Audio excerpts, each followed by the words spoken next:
الحمد لله نحمده ونستعينه ونستغفره ونعوذ بالله من شرور أنفسنا من يهده الله فلا مضل له ومن يضلل فلا هادي له ونشهد أن لا إله إلا الله وحده لا شريك له ونشهد أن سيدنا وسندنا وحبيبنا قلوبنا ومولانا محمدا عبده ورسوله أرسله بالحق بشيرا ونذيرا وداعيا إلى الله بإذنه وسراجا منيرا فقد قال الله تعالى في كلامه المجيد والفرقان الحميد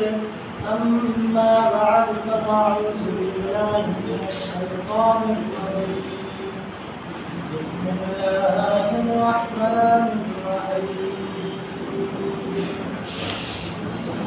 يا أيها الذين آمنوا اتقوا الله حق تقاته ولا تموتن إلا وأنتم مسلمون ثم قال الله تعالى من يطع الله ورسوله فقد فاز فوزا عظيما قال النبي صلى الله عليه وسلم ألا إن في الجسد لمضغة إذا صلحت صلح الجسد كله وإذا فسد الجسد كله ألا وهي القلب كتاب الإيمان رواه البخاري قال تعالى في شأن حبيبه إن الله وملائكته يصلون على النبي يا أيها الذين آمنوا صلوا عليه وسلموا تسليما اللهم صل على محمد وعلى آل محمد كما صليت على إبراهيم وعلى آل إبراهيم إنك حميد مجيد اللهم بارك على محمد وعلى آل محمد كما باركت على إبراهيم وعلى آل إبراهيم إنك حميد مجيد الحمد لله আল্লাহ পাকের দরবারে লাখ কোটি শুকরিয়া মহান রব্বুল আলামিন আমাকে আপনাকে অত্যন্ত ভালোবেসে তার পবিত্র ঘর জুম্মা মসজিদে আসার তৌফিক দান করেছেন শুকরিয়া আদায় করি বাবাজি আমরা যে আলহামদুলিল্লাহ বললাম এর ফায়দা কি এর উপকারিতা কি যদি আজকে আমরা আপনারা জানতাম তাহলে আমরা শুধু আলহামদুলিল্লাহ উপরেই লেগে থাকতাম হাদিসে পাকের মধ্যে নবী করিম সাল্লাল্লাহু আলাইহি ওয়াসাল্লাম ইরশাদ করেছেন ওয়ালহামদুলিল্লাহি তামলাউল মিজান যে ব্যক্তি আল্লাহ তাআলার সন্তুষ্টি পেয়ে একবার বলবে আলহামদুলিল্লাহ আল্লাহ সুবহানাহু ওয়া তাআলা তার এই আলহামদুলিল্লাহ বলার উসিলায় তার মিজানের পাল্লা ভারী করে দেওয়ার জন্য এটাই যথেষ্ট হয়েছে তো বলতেছিলাম আমরা আলহামদুলিল্লাহ বললাম আলহামদুলিল্লাহ ফজিলত জেনে আবার আল্লাহর মাহাত্ম্য বলে আমরা কি করলাম আল্লাহ তাআলার উপরে আল্লাহ মহান পবিত্রতা বর্ণনা করলাম কি বলে সুবহানাল্লাহ তাই সুবহানাল্লাহ বললে আমাদের ফায়দা কি হবে আমাদের উপকারিতা কি হবে হাদিসে পাকের মধ্যে আল্লাহর নবী সাল্লাল্লাহু আলাইহি ওয়াসাল্লাম বললেন ওয়ালহামদুলিল্লাহ ওয়া সুবহানাল্লাহি তামলাউ মা বাইনাস সামাওয়াতি ওয়াল আরদ দেখেন নবী আমাদের কত সুন্দর একটা জিনিস শিখাইলেন যে ব্যক্তি আল্লাহর সন্তুষ্টির জন্য আল্লাহর ভালোবাসার জন্য যে ব্যক্তি একবার আলহামদুলিল্লাহ বলল এবং আলহামদুলিল্লাহ বলার পরে সুবহানাল্লাহ বলল সেই ব্যক্তির আমলনামায় এত পরিমাণ আল্লাহ সুবহানাহু ওয়া তাআলা নেকি দিয়ে ভরপুর করে দেন ওয়া সুবহানাল্লাহি তামলাউ মা বাইনাস সামাওয়াতি তামলাউ মা বাইনাস সামাওয়াতি ওয়াল আরদ, জমিন থেকে আসমান পর্যন্ত যত ফাঁকা জায়গা আছে, খালি জায়গা আছে, এত খালি জায়গা পরিমাণ পর্যন্ত তার আমলনামা নেকি দিয়ে ভরপুর করে দিয়েছে। সুবহানাল্লাহ। তো ভাই বলতেছিলাম এই আলহামদুলিল্লাহ সুবহানাল্লাহ যে এত বড় ফজিলত, এত নেকি, দাম, আমাদের নামাজ কালামের কোনো হিসেবে তো নামাজ কালামের কোনো প্রয়োজন আসে না। একবার সুবহানাল্লাহ আলহামদুলিল্লাহ বললে যদি আমাদের এত ফজিলত হয়। তো বলতেছিলাম তারপরও সুবহানাল্লাহ আলহামদুলিল্লাহ ফজিলত জানার পর আমরা আলহামদুলিল্লাহর পিছনে কেন দৌড়াই না? আমরা সুবহানাল্লাহর পিছনে কেন দৌড়াই না? আমরা দুনিয়ার দিকে এত ধাবিত কেন? দুনিয়ার দিকে আমাদের মন আকৃষ্ট কেন? এই কেনটা আমাদের বোঝা দরকার। দুনিয়ার দিকে ধাবিত হওয়ার কারণ হচ্ছে আল্লাহ সুবহানাহু ওয়া তাআলা কোরআনের মধ্যে বলছেন, খুলিকাল ইনসানা মিন আজাল, খুলিকাল ইনসানা মিন আজাল, মানুষকে আমি আজাল দ্বারা সৃষ্টি করেছি। একটা দ্রুত পদার্থ আছে, ওই পদার্থ দিয়ে মানুষকে আমি সৃষ্টি করেছি। কারণ মানুষ সবসময় আগে বাড়তে চায়, মানুষ অ্যাডভান্স হতে চায়, ঠিক না? মানুষ কয় যে না আমার 5 তলা বাড়ি আছে, আমি কীভাবে 10 তলা করবো, কীভাবে 7 তলা করবো, 8 তলা করবো, কারণ অ্যাডভান্স হতে চায়, আগাইতে চায়। তো এই জন্য বলতেছিলাম যে খুলিকাল ইনসানা মিন আজাল, মানুষকে আল্লাহ তাআলা কি দিয়ে সৃষ্টি করেছেন? আজাল নামক একটা পদার্থ দিয়ে আল্লাহ তাআলা সৃষ্টি করেছেন। কিন্তু আল্লাহ সুবহানাহু ওয়া তাআলা বলেন, বান্দা আল মাল ওয়াল বানুনা যিনাতুল হায়াতিদ দুনিয়া ওয়াল বাকিয়াতুস সালিহাত খায়রুন ইনদা রাব্বিকা সাওয়াবান ওয়া খায়রুন আমালা। বান্দা আমি তোমাকে ধন দিয়েছি, সম্পদ দিয়েছি, ছেলে দিয়েছি, মেয়ে দিয়েছি, টাকা দিয়েছি, পয়সা দিয়েছি, সব কিছু দিয়েছি, কিন্তু বান্দা তোমার এই সব কিছু আমার কোনো কাজে আসবে না। সব কিছু তোমার আরাম আয়েশ করার জন্য দিয়েছি, তোমার ভালো লাগার জন্য দিয়েছি, দুনিয়া দিয়েছি, সব কিছু দিয়েছি তোমার ভালো লাগার জন্য। আমার কাছে কোনো চাহিদা দাম নাই, কিন্তু হ্যাঁ দাম আছে। খায়রুন ইনদা রাব্বিকা সাওয়াবান ওয়া খায়রুন আমালা। দুনিয়ায় থাকতে তুমি যে নেক আমলটা করে গেছো, দুনিয়ায় থাকতে যে ভালো কাজ করে গেছো, মানুষের সাথে যে সদাচরণ করে গেছো, মানুষের সাথে যে ভালো ব্যবহার করে গেছো, এই জিনিসটাই তোমার থেকে আমি আশা করেছিলাম। নেক আমলটা যে আমাকে যে যতগুলো সিজদা দিয়েছো, এই সিজদাগুলোকে আমি আশা করেছিলাম, এই সিজদাকে আমার কাছে দাম আছে। সাওয়াব ওয়া খায়রুন আমালা, এই নেক আমলগুলো আমার কাছে অনেক প্রিয়। দুনিয়ায় ছেলে মেয়ে টাকা পয়সা দিয়েছো, আল্লাহ তাআলা কাছে কি না বলেন? কোনো প্রিয় না। প্রিয় কি? নেক আমল আমরা যেটা করতে পারবো। কিন্তু বাবা আল্লাহ তাআলা যে এই কথা বলছেন, অন্য জায়গায় আবার আল্লাহ পাক রব্বুল আলামিন বলেন, বান্দা তোমাকে এমনি এমনি আমি সৃষ্টি করিনি, আমি সৃষ্টি করার মধ্যে কোনো কারণ আছে। আল্লাহ বলেন, আবা হাসিবতুম আন্নামা খালাকনাকুম আবাসা ওয়া আন্নাকুম ইলাইনা লা তুরজাউন। বান্দা তুমি কি ধারণা করছো যে তুমি আমার দিকে প্রত্যাবর্তন হওয়া লাগবে না? আমার নিকট কি তোমার আশা লাগবে না? এটা তুমি কি মনে করছো? তোমাকে আমি এমনি এমনি সৃষ্টি করেছি? না, কখনোই না। তোমাকে আমি এমনি এমনি সৃষ্টি করিনি। সৃষ্টি করার মধ্যে কোনো কারণ আছে। আল্লাহ তাআলা অন্য জায়গায় বলেন, ওমা খালাকতুল জিন্না ওয়াল ইনসা ইল্লা লিয়াবুদুন, যে বান্দা আমি মানুষকে সৃষ্টি করেছি এবং জিন জাতিকে সৃষ্টি করেছি একমাত্র আমার দাসত্ব করার জন্য, আমার ইবাদত করার জন্য, আমার গোলামি করার জন্য। আল্লাহ তাআলা আমাদেরকে সৃষ্টি করেছেন কি জন্য বলেন? আল্লাহ তাআলা গোলামি করার জন্য। আজকে দেখা যায় আমরা আল্লাহ তাআলা গোলামিকে ভুলে যে আমরা দুনিয়ার গোলামি হয়ে গেছি, গোলাম হয়ে গেছি। আহা, একজন আল্লাহর ওলি এই দুনিয়ার উদাহরণ দিচ্ছিলেন এরকম ভাবে। কথাটা খেয়াল করে বোঝার চেষ্টা করবেন যে উনি একদিন স্বপ্নে দেখতেছেন যে এক মহিলাকে, স্বপ্নে দেখছেন সুন্দরী এক মহিলাকে। দেখার পরে এবার ওই মহিলার দিকে ওই হুজুর আকৃষ্ট না, বলতেছে আমি স্বপ্নে দেখে তার থেকে আমি সরে আসতেছি, কিন্তু ওই মহিলাটা আমাকে ধরার জন্য চেষ্টা করতেছে। কথাটা বুঝেন, ধরার জন্য চেষ্টা করতেছে।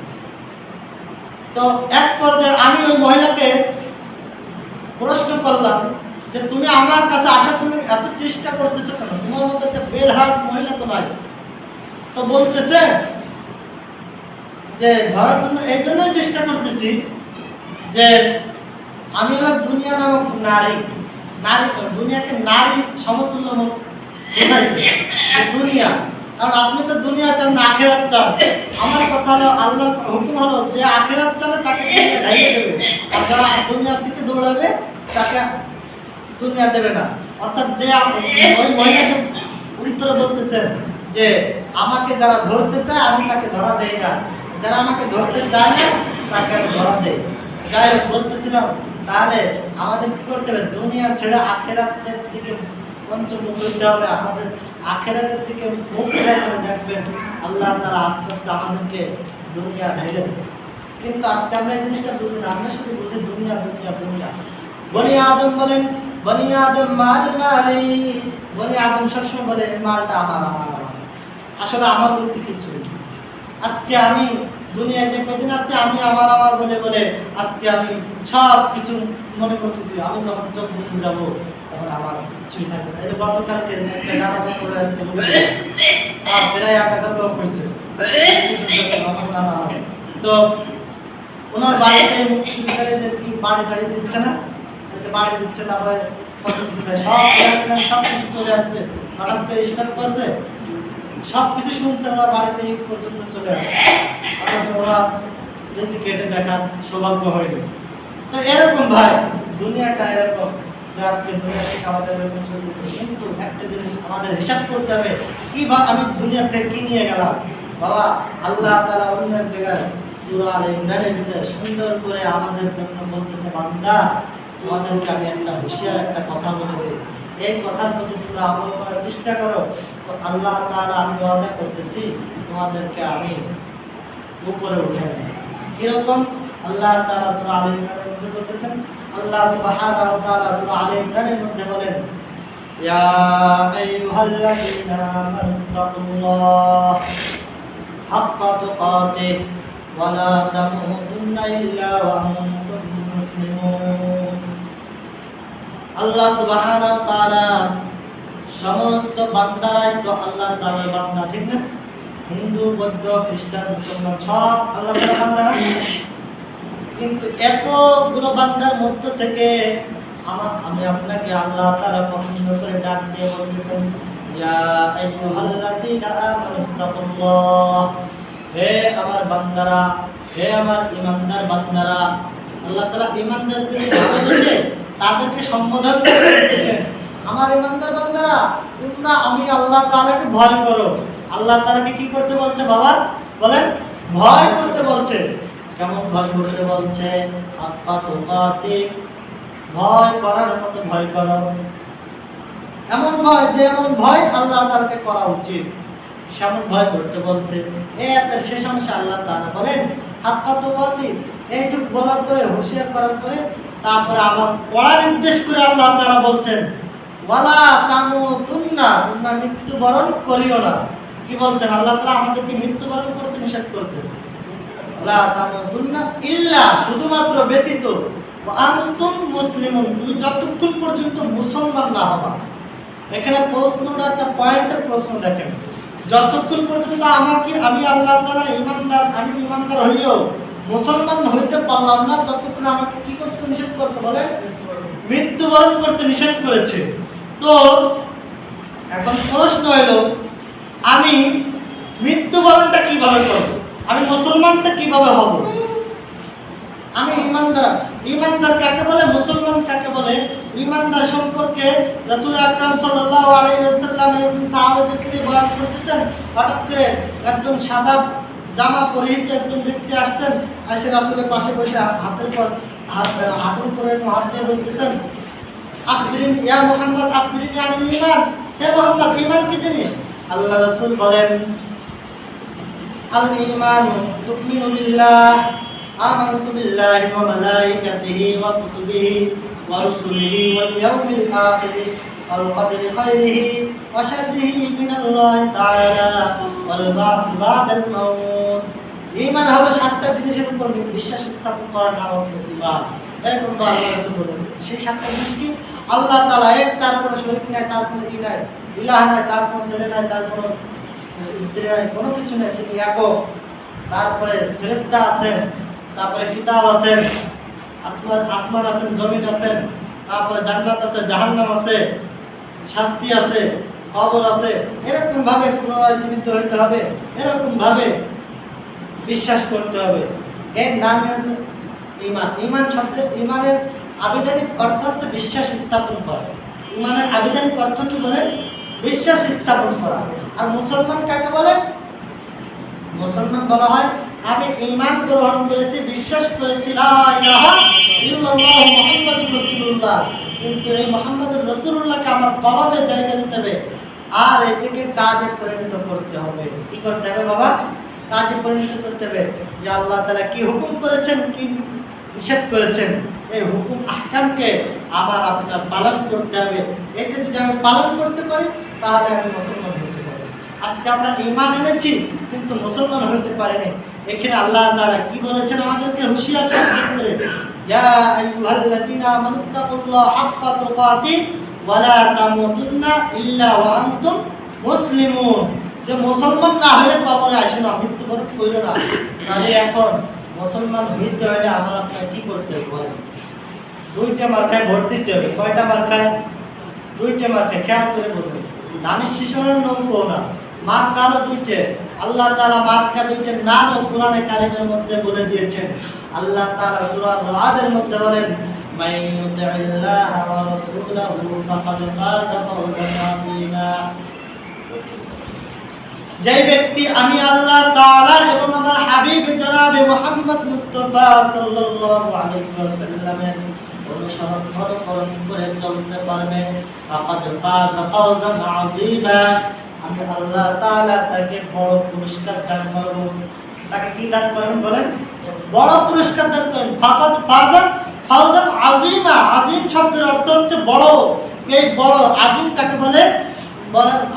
বড় অনেকগুলো ব্যাখ্যা আছে। কাবীর মানে বড়, আযীম মানে বড়। এখানে কাবীর আযীমা না বলে কাবীরা বলতে পারতেন, তো আযীমা বলছে কেন?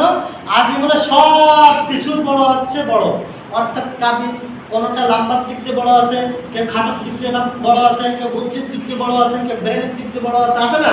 কেউ টাকা পয়সার দিক দিয়ে বড় আছে, এক একজন এক এক লাইনে বড় আছে। কিন্তু এখানে বড় আযীম শব্দ অর্থ হচ্ছে সর্বগুণে গুণান্বিত হয়ে যে বড়টা, ওইটা ওই বড়টাকে বোঝানো হয়েছে। ফাকাদ ফাযা ফাওজান আযীমা। এই আযীমের ব্যাখ্যায় আল্লামা জালালউদ্দিন সুয়ুতী রাহমাতুল্লাহ আলাইহি তাফসীরে জালালাইনের মধ্যে লেখেন যে আযীমের ব্যাখ্যা হলো ফাকাদ ফাযা ফাওজান আযীমা মানেই হলো আল জান্নাহ। ফাকাদ ফাযা ফাওজান আযীমা মানে কি বলেন? আল জান্নাহ, জান্নাত। বলেন তো মুমিনদের জন্য, মুসলমানদের জন্য জান্নাত থেকে আর বড় বড় পুরস্কার আছে? বলেন বড় কোনো পুরস্কার আছে? নাই। তাহলে এখানে আল্লাহ তাআলা বলছেন দুইটা মার্কায় ভোট দিতে। কয়টা মার্কায়? মার্কা দুটো ভালো করে বুঝে রাখেন। এক নম্বর কি? কিতাবুল্লাহ। দুই নম্বরে সুন্নাত রাসূলুল্লাহ। মাইয়ুতি'িল্লাহ, এখানে আল্লাহ তাআলা কি বলছেন? ওয়া রাসূলা, এবং তার রাসূলকে বলেছেন। এখন আল্লাহ তাআলাকে অনুসরণ অনুকরণ কিভাবে করব? আল্লাহ তাআলাকে তো আমরা দেখিনি, এমনকি আমাদের নবীও দেখেননি। তাহলে আমরা কিভাবে তার অনুসরণ করব? আমাদের দুনিয়ায় যদি কেউ অনুসরণ করতে হয় তাহলে আমরা তো তার কিছু চরিত্রগত গুণ দেখে তার পিছনে দৌড়াই, ঠিক না? কিন্তু আজকে আমরা আল্লাহ তাআলাকে দেখিনি, তাহলে আমরা কি করব? আল্লাহ রাসূল এর জবাবে বিদায় হজের সময় একটা হাদিস বলে দিয়ে গেছেন। আমি তোমাদের মাঝে দুইটা জিনিস রেখে যাচ্ছি। এক নম্বর হলো কিতাবুল্লাহ, দুই নম্বরে সুন্নাত রাসূলুল্লাহ। কিতাবুল্লাহ এবং সুন্নাত রাসূলুল্লাহ, কিতাব কোরআনে কারীম এবং আমি রাসূলের সুন্নাত। তোমরা কোরআনকে আঁকড়ায় ধরবা। আর কি বলছে? সুন্নাত রাসূল, আমি রাসূলের সুন্নাতকে আঁকড়ায় ধরবা। এরপরে কি বলছেন? তাহলে কিতাবে আমাদের যা বলছে, আমাদের কোরআনে কারীমের মধ্যে যা বলছে, তাহলে এক নম্বরে এটা যদি আমরা অনুসরণ অনুকরণ করে চলতে পারি, পথটা ধরতে পারি, তাহলে আল্লাহ তাআলাকে অনুসরণ করা হবে। কি বলেন? হবে না? হবে। তারপরে আল্লাহ তাআলা বলেছেন, আল্লাহ নবী বলেছেন আসুন্নাত রাসূলুল্লাহ, এবং রাসূলের সুন্নাত। আল্লাহ তাআলা রাসূলের সুন্নাত। এখন সাহাবায়ে কেরাম রাদিয়াল্লাহু তাআলা আনহু ওনারা রাসূল আকরাম সাল্লাল্লাহু আলাইহি ওয়াসাল্লামকে প্রশ্ন করলেন, ইয়া রাসূলুল্লাহ, ইয়া হাবিবাল্লাহ, আপনি দুনিয়া থেকে চলে যাবেন, আপনারা দেখে আমরা মুসলমান হয়েছি, ঈমান গ্রহণ করেছি, কিন্তু আপনি দুনিয়া থেকে চলে গেলে আপনার আনে আলা উম্মতরা কিভাবে আপনাকে অনুসরণ করবে, আপনার উপর কিভাবে বিশ্বাস স্থাপন করবে? বলতেছে নবী করিম সাল্লাল্লাহু আলাইহি ওয়াসাল্লাম, তিরমিজি শরীফের হাদিস, মান আহইয়া সুন্নতি ফাকাদ আহইয়ানি ওয়া মান আহইয়ানি কানা মাই ফিল জান্নাহ। যে ব্যক্তি আমি দুনিয়া থেকে চলে যাওয়ার পরে আমার একটা সুন্নতকে চিন্তা করবে, সে ব্যক্তি আমি রাসূলকে চিন্তা করলো, আর যে ব্যক্তি আমি রাসূলকে চিন্তা করলো, সেই ব্যক্তি আমার সাথে জান্নাতের ভিতরে চলে গেল। সুবহানাল্লাহ। অন্য হাদিসে ইবনে মাজাহ শরীফের মধ্যে লেখেন, মান হাব্বা সুন্নতি ফাকাদ হাব্বানি ওয়া মান হাব্বানি কানা মাই ফিল জান্নাহ। যে ব্যক্তি আমার একটা সুন্নতকে ভালোবাসবে, সেই ব্যক্তি আমি রাসূলকে ভালোবাসলো, আর যেই ব্যক্তি আমি রাসূলকে ভালোবাসলো, সেই ব্যক্তি আমার সাথে জান্নাতে প্রবেশ করলো। সুবহানাল্লাহ। তাহলে আমাদের রাসূলের সুন্নাতকে ভালোবাসতে হবে কিনা? কি বলেন? তাহলে রাসূলের সুন্নাত কি ভাই? আসেন এক নাম্বার একটা কথা বলি, রাসূলের অনেকগুলো সুন্নাত, আর হিউম্যান বডি অর্থাৎ পুরো চুল থেকে নিয়ে পায়ের তলা পর্যন্ত, ব্যক্তিগত জীবন থেকে নিয়ে ব্যক্তিগত জীবন, পারিবারিক জীবন, সামাজিক জীবন, রাষ্ট্রীয় জীবন, পুরো যতগুলো জীবন আছে সমস্ত জীবনটাই হচ্ছে রাসূলের সুন্নাত। এই সুন্নাত ও রাসূলের তরিকা অনুযায়ী যদি আমি চলতে পারি, এটাই রাসূলের সুন্নাত। তার ছোট্টখাটো একটা সুন্নাতের কথা বলি। ছোট্টখাটো একটা সুন্নাত হলো দাড়ি রাখা। কি রাখা? দাড়ি রাখা। এই কথাটা বলে আমার কথাগুলো সংক্ষিপ্ত করে দিচ্ছি। আচ্ছা, দাড়ি রাখলে কি হয়? দেখেন, আজকে আমরা দাড়ি চেয়েছে যুবনের রূপ ধারণ করতে চাই, যুবকের ধারণ করতে চাই, আমাদের একটা শক্তিশালী বীর পুরুষ মনে করতে চাই। আসলে না, দাড়ি যদি বেশি বেশি চাচ্ছি ফিকহ অনুযায়ী বা মেডিসিন বিশেষজ্ঞ যারা মেডিসিন বিজ্ঞানী তারা বলে যান, যারা যত দাড়ি ক্লিন করে তাদের জেহেন শক্তি তত কমে এবং সেক্স পাওয়ার তত কমে যায়। তা আমরা তো জিনিসটা বুঝি না। তারপরে আসেন, যে যত দাড়ি ক্লিন করে তার দাড়ি কিন্তু তত তাড়াতাড়ি পাকে বেশি। দেখেন, আমি ক্লিন করিনি, আমার দাড়ি কিন্তু পাকেনি, কিন্তু আমি মাথার চুল বেশি কামাই, আমার মাথার চুল কিন্তু বেশি পাকে গেছে। যে জিনিসটা যত ক্লিন করে সেই জিনিসটা কিন্তু তত গজায় এবং পাকে যায়। ঠিক আছে? বৃদ্ধ বয়সে উপনীত করে এক। তারপরে হলো আপনার এইরকম দাড়ি না রাখলে এইগুলো ক্ষতি হয়। আরেকটা বড় ক্ষতি হচ্ছে আপনার ভেতরে আর মহিলার মধ্যে কোনো পার্থক্য থাকে না। কথাটা বুঝেন? এগুলো ফিকহ অনুযায়ী আমরা এটা বের করছি। আর এর উপকারিতা কি ভাই? দাড়ি হলো আল্লাহ রাসূলের সুন্নাত।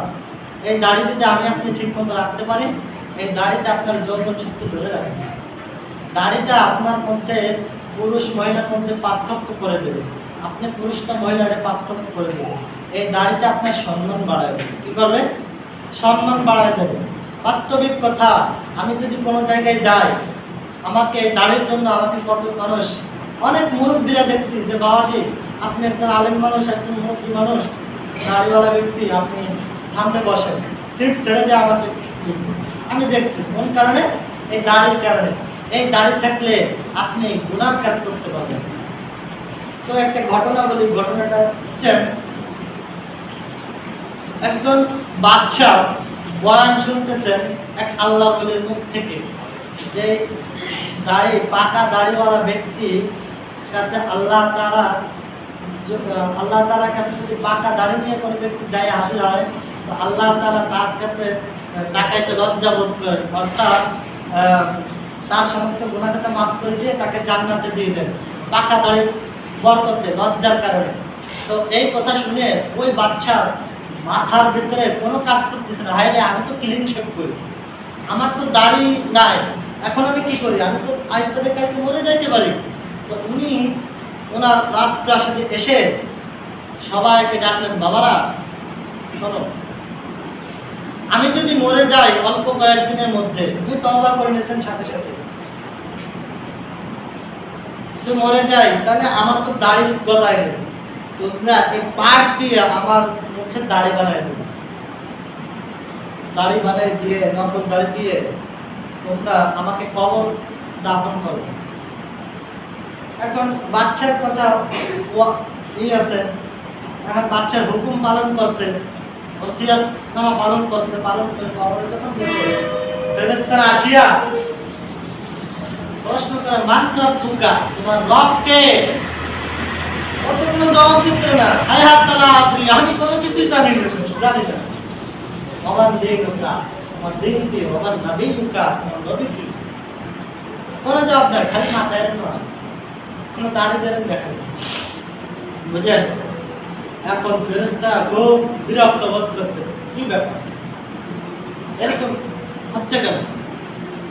তো ফেরেশতা বিরক্ত বোধ করে এক পর্যায়ে উত্তর না পেয়ে আল্লাহর দরবারে চলে গেলেন। আল্লাহর দরবারে যে আল্লাহ তাআলাকে বলতেছেন, আল্লাহ আপনি কোন বান্দার কাছে পাঠাইছেন, কোন পাগলের কাছে পাঠাইছেন? কোন প্রশ্নের জবাবই দিচ্ছে না। বলতেছে কে কো বান্দা? ফেরেশতারা তোমরা কি বলো?